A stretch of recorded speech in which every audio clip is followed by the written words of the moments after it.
In a moment, I will count from 1 to 3. At the count of 3, you will emerge, fully awake, alert, remembering everything that just transpired. 1, slowly returning. 2, recall the situation in the room. 3, at a pace that is comfortable for you, slowly open your eyes and be filled with peace, love, and joy.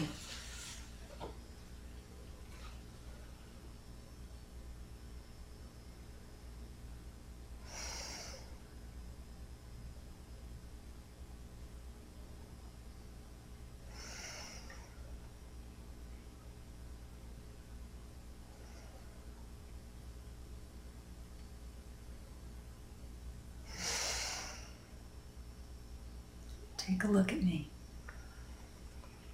The fear is gone. The block is gone. You are able to move into your authentic self and do the work that you were meant to do, that you desire to do. It wasn't my fault. No, it wasn't.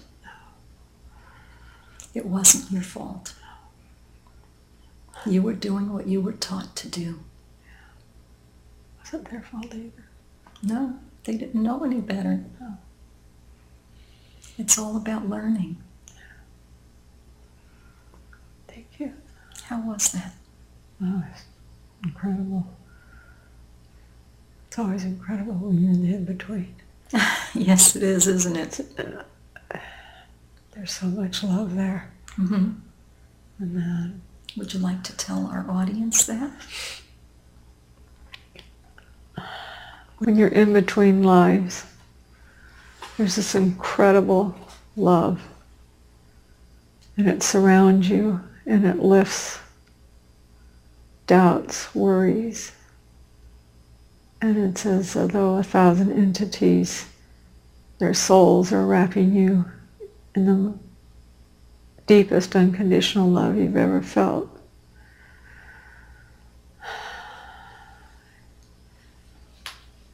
It helps you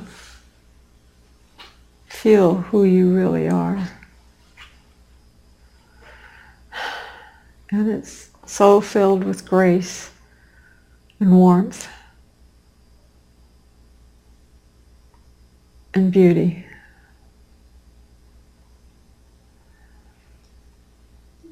Would you like to share with us how this session has helped you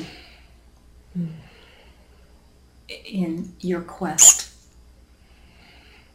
It took me to where I found my source of fear, and something I've fought my whole life with in this lifetime is that I tend to believe in other people over than what my heart has. And I've been learning that lesson, and I've been getting better about it. Mm-hmm. Yes. But now I feel like I can follow it from grace, no excuses. Yes. No awestruck with, oh, I really felt that. Always trust your intuition. Yes.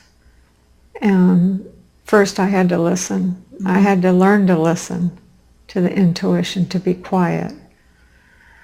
And now it's a real strong feeling within me, and I know not to ignore it.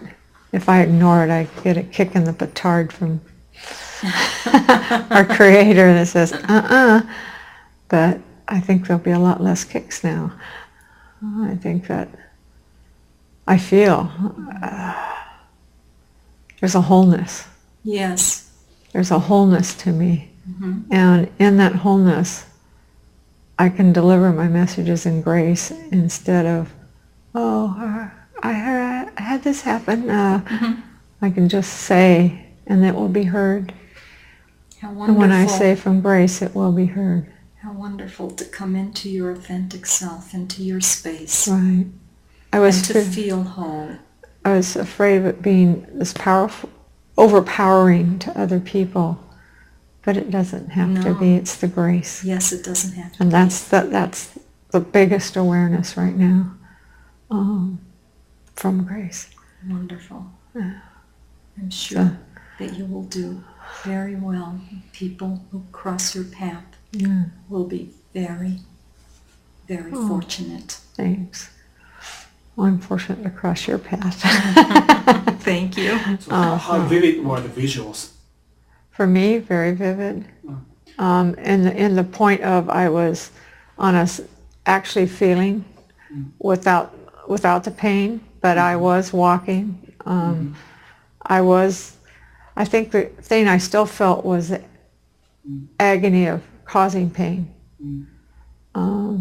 That I felt in my soul. It was still there, and it really needed to be cleansed for me to move on. So I think that's why I saw it, is because it was there. It needed to be released. The other thing I felt there was very beautiful. What was the temple like? Stone. And the steps I climbed, there was some rock, and then, but it was almost like it was you know how you climb up and then there's a place to look out over a room, and that's what I was doing, was climbing up to the top spot. It's as though that's where I could best, nothing in my way to climbing to the top. I cannot tell you with the exact structure. It's the feeling of rock, not the color, the feeling of the solidness, but also the feeling of going in the council, being one of, that was the first time I had awareness that I was one of many, and that there was the elders here, and that, you know, we were here. But feeling that sisterhood, and it felt very much like I had been an orphan, was taken in, or that was my destiny in that life or whatever, but I had felt no sense of family. Yes, you had indicated that your family had gone before you. Yeah. Yeah, and so that made sense with that. It's possible that you were orphaned in that lifetime. Yeah. Yeah. But it was as though it was meant to be, and that's, I felt very much that where I was I was comfortable with, other than not being able to speak up, but that it was a place of honor. Yes. Yes, if you were a priestess, it was a place of honor. Right.